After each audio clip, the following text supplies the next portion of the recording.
والسلام على رسوله الكريم وعلى آله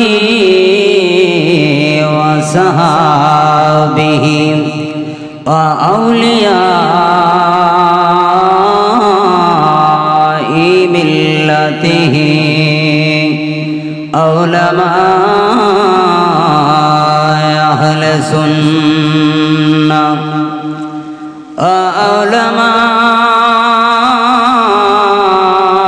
علماء أهل سنته أجمعين. قال الله تعالى في كلامه المجيد والفرقانه الحميد: أطيعوا الله وأطيعوا الرسول وأولي الأمر منكم. وفي آيات نخرى في شأن حبيبه ومحبوبه: إن الله وملائكته يصلون على النبي يا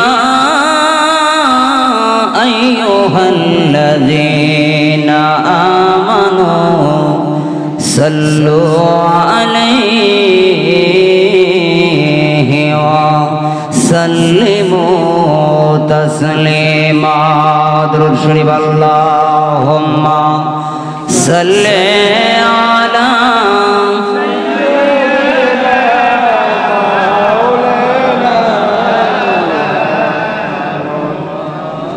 وعلى آل سيدنا مولانا محمد.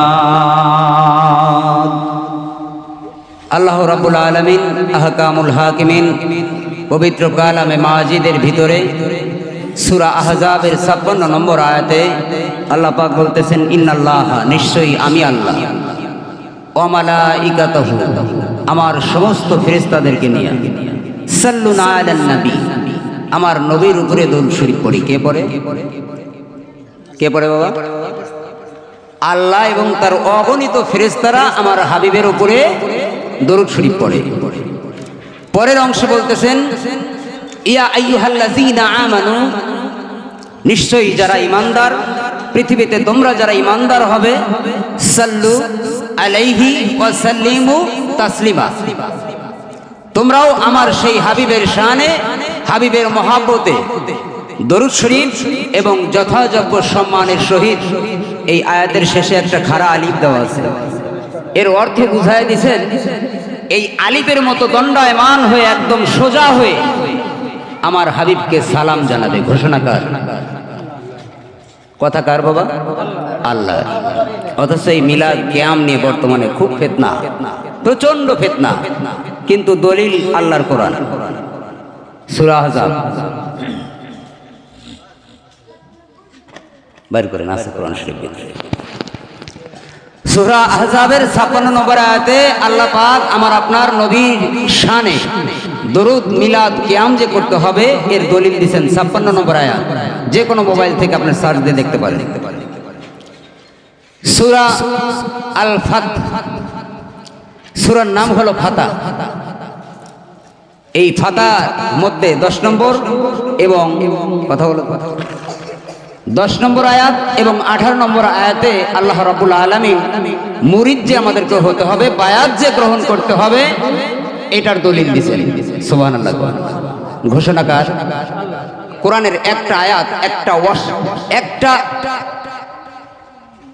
অক্ষর যদি আপনি অস্বীকার করেন, ঈমান থাকবে। এই মুরিদের দলিল সূরার নাম সূরা ফাতা, আয়াত সংখ্যা 10 নম্বর এবং 18 নম্বর আয়াত। এই দুটো আয়াতের মধ্যে আরো অনেক আয়াত আছে, এই মুরিদ যে হতে হবে, বায়াত যে গ্রহণ করতে হবে, এটার দলিল দিয়েছেন। সুবহানাল্লাহ বলি। আমার ভাইরা বাজান, এই সূরা আহজাবের ভিতরে, সূরা ফাতার ভিতরে 18 নম্বর আয়াতে আল্লাহ পাক বলতেছেন, হে হাবিব, এই মুহূর্তে যে সমস্ত সাহাবায়ে কিরাম আপনার হাত মোবারকে হাত দিয়া এই বৃক্ষতলে, একটা গাছের কথা আছে, এই বৃক্ষতলে যে সমস্ত সাহাবায়ে কিরাম আপনার হাত মোবারকে হাত দিয়ে বায়াত গ্রহণ করলো, এটা যে তারা করবে এটা আমি আল্লাহ অনেক আগে থেকেই জানতাম। এই বায়াত হওয়ার কারণে আমি তাদের প্রতি অত্যন্ত সন্তুষ্ট। শুধু সন্তুষ্ট না, এই বায়াত হওয়ার কারণে আমি তাদেরকে দান করে দিলাম প্রশান্তি। প্রশান্তি ভালো জিনিস না খারাপ জিনিস বাবা? ভালো জিনিস। শান্তির উপরে যেটা, সেটাকে প্রশান্তি বলে। এরপরেও আল্লাহ বলতেছেন, শুধু প্রশান্তি দিয়ে আমি ক্ষান্ত হই নাই, এই বায়াত হওয়ার কারণে আমি তাদেরকে দান করে দিলাম উত্তম বিজয়। উত্তম বিজয় ভালো জিনিস না মন্দ জিনিস?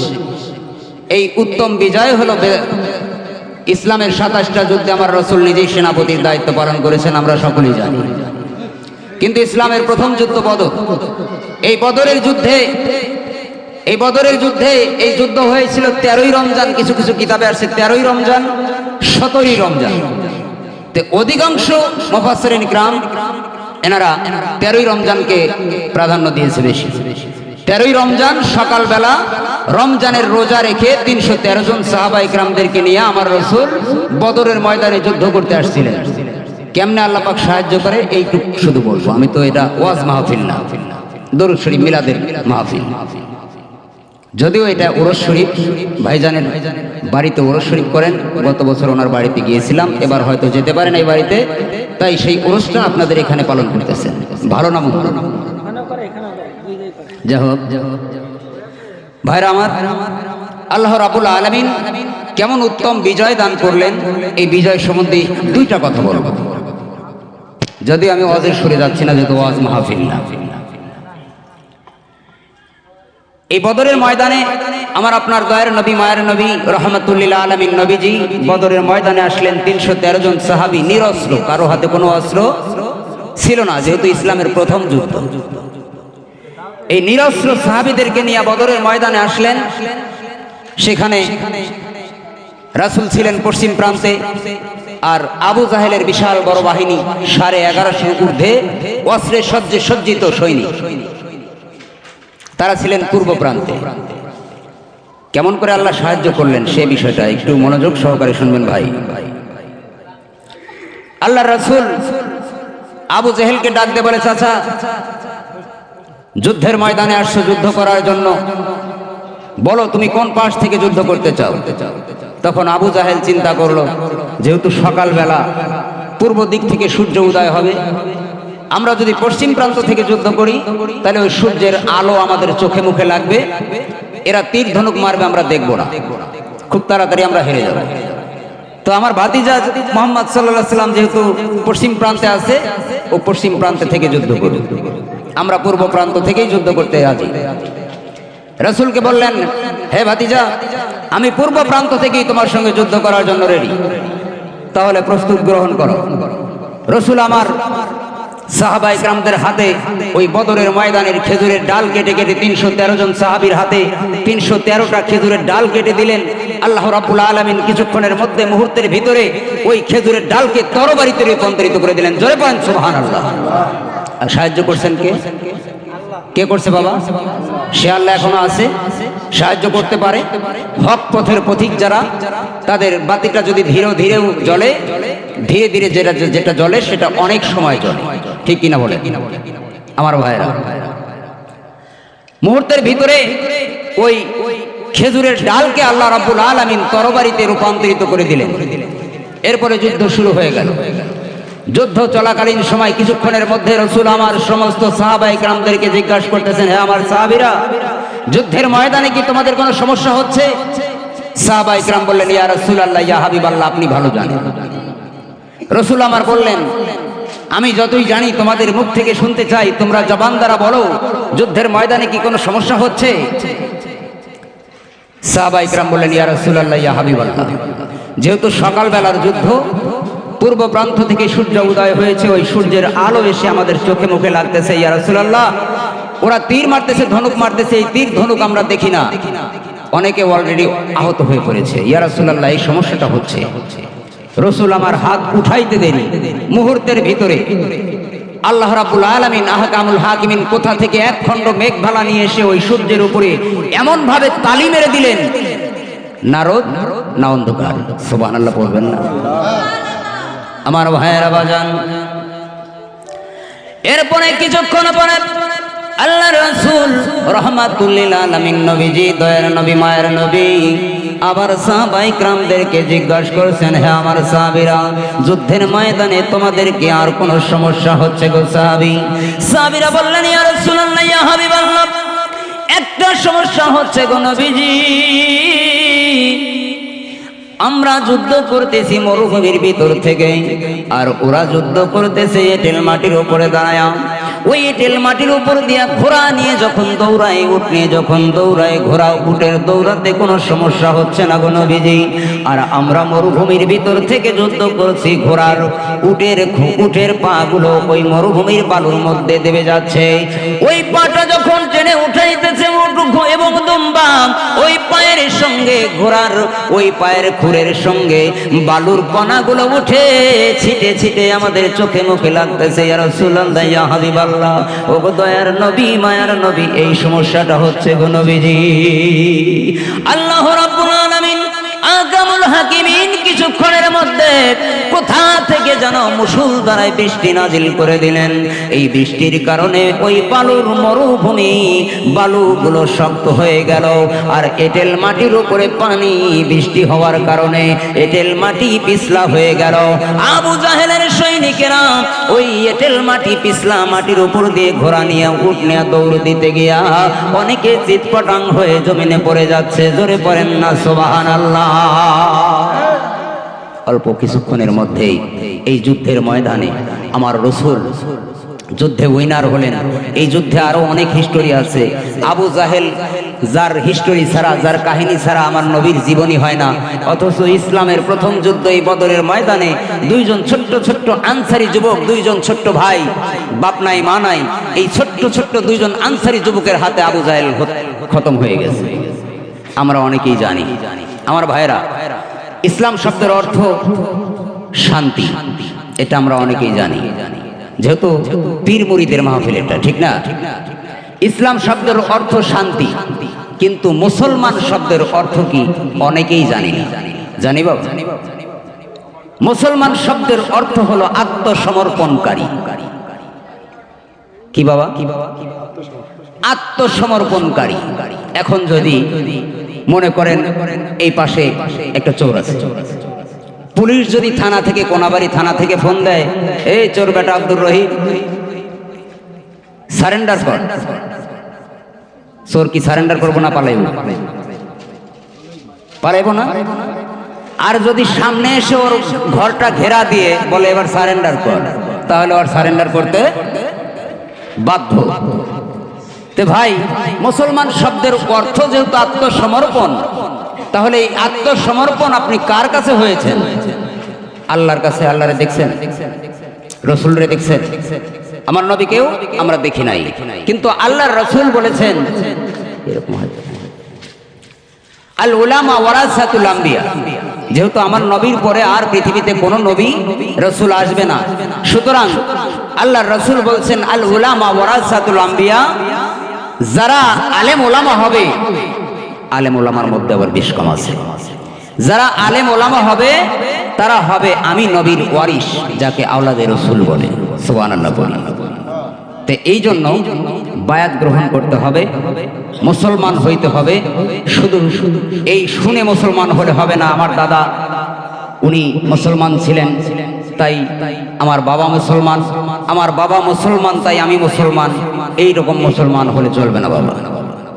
আপনি নবী ওলিদের জীবনী পড়বেন, দেখবেন, জানতে পারবেন আল্লাহর রসুল যখন ওফাত গ্রহণ করলেন, ওই সিংহাসনে আবু বকর সিদ্দিক রাদিয়াল্লাহু তাআলা বসছিলেন। এবং তিনি বসার পরে সমস্ত সাহাবায়ে কেরাম আবার আবু বকর সিদ্দিকের হাত মোবারকে হাত দিয়া আবার নতুন করে শপথ গ্রহণ করছে, বাবা বায়াত গ্রহণ করেছে। আবু বকর সিদ্দিক রাদিয়াল্লাহু তাআলা আনহু তিনি ইন্তেকালের পরে আবার সেই মসনদে বসলেন হযরত ওমর ফারুক রাদিয়াল্লাহু তাআলা আনহু, তেনার হাতেও হাত রেখে আবার সবাই শপথ গ্রহণ করলেন। তো ভাই এইটা কিয়ামত পর্যন্ত থাকবে, বায়াত চলতে থাকবে, চলবে কিয়ামত পর্যন্ত। আল্লাহর রাসূল দুইটা ওয়াক্ত নামাজ সালাম ফিরায়া সাহাবায়ে কেরামদের দিকে ঘুরে বসতেন। এই দুইটা নামাজ সম্বন্ধে আপনাদের জানা আছে? কোন দুইটা নামাজ?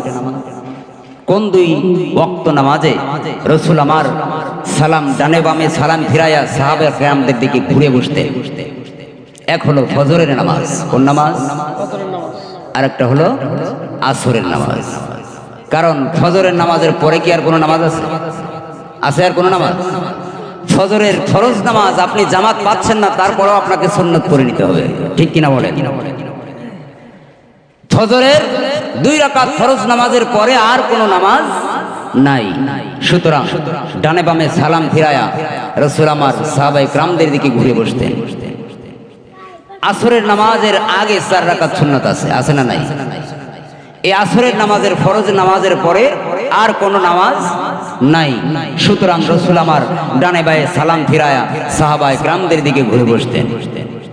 একদিন এক সাহাবী আমার আপনার নবীকে প্রশ্ন করলেন, ইয়া রাসূলুল্লাহ, ইয়া হাবিবাল্লাহ, এত সময় খানায় কাবার সামনে নিয়ে নামাজ আদায় করলেন, এখন খানায় কাবা পিছনে ফেলে আপনি আমাদের দিকে মুখ করে বসলেন। রাসূল আমার ডাক দিয়ে বললেন, হে আমার সাহাবীরা, একদিন এই পৃথিবীর জমিনে লক্ষ লক্ষ কোটি কোটি মসজিদ থাকবে, খানায় কাবাও থাকবে, মসজিদে নববীও থাকবে, তারপরেও পৃথিবী ধ্বংস হয়ে যাবে। আর তোমাদের মতো একজন মোমেন পৃথিবীতে জিন্দা থাকাকালীন আমার আল্লাহ এই পৃথিবী ধ্বংস করবে না। সুবহানাল্লাহ পড়েন। এটা হলো পাথরের কাবা। কিসের কাবা? পাথরের কাবা। আর তোমরা হলো জিন্দা কাবা। সুবহানাল্লাহ। আমার ভাইয়েরা, যদিও আলোচনার মাহফিল না, আমি চেষ্টা করলাম দরুদ মিলাদ কিয়াম, যেহেতু কবি নজরুল তেনার অসংখ্য নাত লিখেছেন। কবি নজরুল এটা কবিতার মধ্যে লিখেছেন, মসজিদেরই পাশে আমায় কবর দিও ভাই, যেন কবর থেকে মুয়াজ্জিনের আজান শুনতে পাই। সুবহানাল্লাহ পড়বেন না? কবি নজরুলের মাজার শরীফ কোথায়? ঢাকা বিশ্ববিদ্যালয় মসজিদের দক্ষিণ পাশে ওনার মাজার শরীফ। সুবহানাল্লাহ পড়েন। তিনি কেমন করে আল্লাহর কাছে চাইছেন, তিনি কেমন একজন আশিক রাসূল ছিলেন। তিনি অনেক নাত আমার রাসূল এর শানে লিখেছেন। তার মধ্যে একটা নাতের কিছুটা বলবো। দুঃখের দিনের দরদি মোর নবী কমলেওয়ালা, নবী কমলেওয়ালা। একটু বলে নিই, দুঃখের দিনের দরদি নবী কামলেওয়ালা। কেমন দুঃখের দিনের দরদি? যেই মুহূর্তে আপনার ভিতর থেকে রূহ নামক বস্তু বের হয়ে যাবে, আপনি শুধু খাসা পরে থাকবেন। আপনি যদি স্বর্ণের খাটে শুয়ে থাকেন, ওই স্বর্ণের খাট থেকে মুহূর্তের মধ্যে আপনার আপনজনেরা এসে আপনাকে ওখান থেকে টেনে ঘর থেকে বাইরে নিয়ে যায়, এমন জায়গায় রাখবে আর এমন একটা কাপড় দিয়ে আপনাকে ঢেকে রাখবে যে কাপড় কেউ কোনোদিন ব্যবহার করে না, ঠিক কিনা বলে? আপনাকে দাফন কাফন করে ওই কবরে যখন আপনাকে একা একা রেখে আসবে, ওই কবরে একমাত্র সুপারিশকারী, একমাত্র দরদি বান্ধব আমার আপনার নবী। জোরে কোন ঠিক কিনা? যদি তাই না হতো তাহলে পুরুষ মানুষ ইন্তেকাল করলে কবরের মধ্যে 3 জন ব্যক্তি নামে, বুকের উপরে হাত দিয়ে বলে বিসমিল্লাহি ওয়া আলা মিল্লাতি রাসূলিল্লাহ। হ্যাঁ, রসুলের কাছে অর্পণ করা হলো, রসুলের গাড়িতে তুলে দেওয়া হলো। যে যেটাই ব্যাখ্যা করেন, রসুল কিন্তু থাকবে। আমার ভাইয়েরা, এই জন্য কবি নজরুল বলেছেন, দুঃখের দিনের দরদি মোর নবী কামলিওয়ালা, নবী কামলিওয়ালা। দুঃখের দিনের দরদি মোর নবী কামলিওয়ালা, নবী কমলেওয়ালা। আসবে জানি আধার রাতে জ্বলবে চিরাগলানা নবী কমলে ওয়ালা জোরে বলেন মারহাবা জাগবে যাবে বখে আমার অপার তৃষার সাত সাহারা জানি ধরবে তুলে কণ্ঠে আমার কৌসারের পেয়ালা নবী কমলে ওয়ালা মারহাবা মাঝ দরিয়ায় উঠলে তুফান তাই না আমি ডরি জানি আমায় কোলে নিবে তোমার শাফাতের তরি মাঝ দরিয়ায় উঠলে তুফান তাই না আমি ডরি জানি আমায় কোলে নিবে তোমার শাফাতের তরি তোমার বেঘুম নয়ন জানি করবে আমায় নেগাহবানি জানি রঙবে ধূসর দিনগুলি মোর তোমার আখিরে আলা নবী কমলে ওয়ালা জোরে বলেন মারহাবা আর আওয়াজ করে পড়েন মারহাবা জোরে জোরে সকলে মহব্বত দরুদ শরীফ পড়েন আল্লাহুম্মা সাল্লি আলা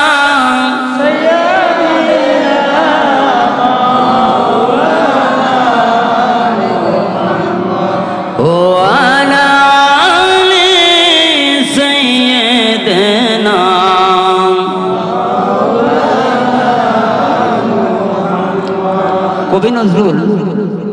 কবি নজরুলের আলোচনা করলে 3 রাত 3 দিন শেষ হয়ে যাবে। কবি নজরুল একটা কবিতা লিখছেন সংকল্প, কবিতার নাম কি? সংকল্প। ওই যে ফোনটা, এটা কবি নজরুলের লেখার মধ্যে আছে ভাই, আছে না? থাকবো না বদ্ধ করে দেখবো এবার জগৎটাকে কেমন করে ঘুরছে মানুষ যুগান্তরের ঘূর্ণিপাকে দেশ হতে দেশ দেশান্তরে ছুটছে তারা কেমন করে বীরডুবুরি সিন্ধু সেচে মুক্তা আনে কেমন করে দুঃসাহসী চলছে উড়ে স্বর্গপানে হাওয়ায় চড়ে চায় যে থেকে চন্দ্রলোকের অচিনপুরে শুনবো আমি ইঙ্গিত কোন মঙ্গল হতে আসছে উড়ে পাতাল ফুরে নামবো আমি উঠবো আমি আকাশ ফুরে বিশ্বজগৎ দেখবো এবার আপন হাতের মুঠোয় করে। ভাই ঠিক না? বিশ্বজগৎ হাতের মুঠো দেখা যাচ্ছে না এখন? কবি নজরুল তার একটা মাথা, তিনি কেমন রাসূলের আশিক ছিলেন, রাসূলের কি পরিমাণ দয়া হয়েছে, আল্লাহ কি পরিমাণ দয়া তাকে করছেন। সুবহানাল্লাহ। আমার ভাইয়েরা সকলে মহব্বতে দুরূদ শরীফ পড়ি। আল্লাহুম্মা সাল্লি আলা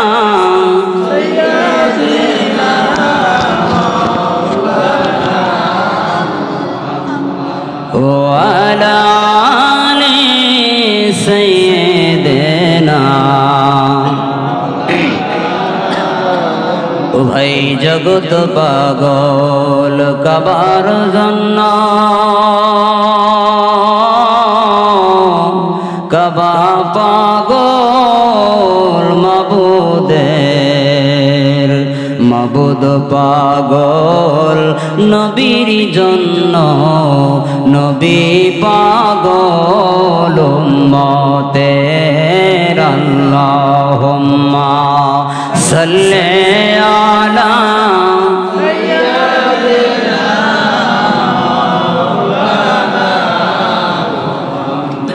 ওয়ালা আলি সাইয়্যিদিনা।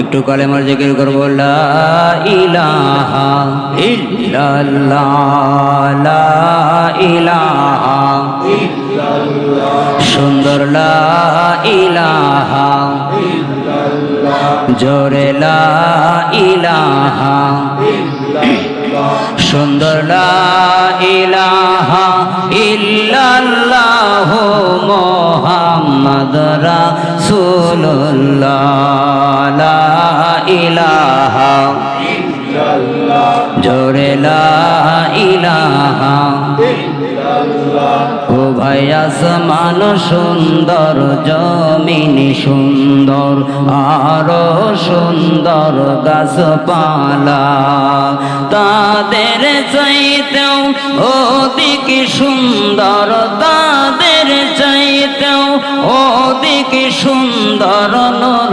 মুহাম্মদ সাল্লাল্লাহু লা ইলাহা ইল্লাল্লাহ সুন্দর লা ইলাহা ইল্লাল্লাহ জোরে লা ইলাহা ইল্লাল্লাহ ও ভাই আসিয়া খেলে প্রেমের খেলা ফেরাউন দেয় তারে কত জ্বালা এত জ্বালা দিল তো এত জ্বালা দিল তো আসিয়া সারে না ইল্লাল্লাহ লা ইলাহা ইল্লাল্লাহ সুন্দর লা ইলাহা ইল্লাল্লাহ ও ভাই মানুষের আছে মরণের ভয় বাজলো ডঙ্কা কারবালায় আহার নিদ্রা লাগে না ভালো আহার নিদ্রা লাগে না ভালো ভালো লাগে ইল্লাল্লাহ লা ইলাহা ইল্লাল্লাহ সুন্দর লা ইলাহা ইল্লাল্লাহ জোরে লা ইলাহা ইল্লাল্লাহ মুহাম্মদ রাসূলুল্লাহ লা ইলাহা ইল্লাল্লাহ হায় হায় বহু দূরে মদিনায় আমরা কেমনে যাব জানি না দয়ার আল্লাহ দয়া করে দয়ার আল্লাহ দয়া করে নিও সোনার মদিনা লা ইলাহা ইল্লাল্লাহ লা ইলাহা ইল্লাল্লাহ লা ইলাহা ইল্লাল্লাহ মুহাম্মাদুর রাসূলুল্লাহ সাল্লাল্লাহু আলাইহি ওয়াসাল্লাম।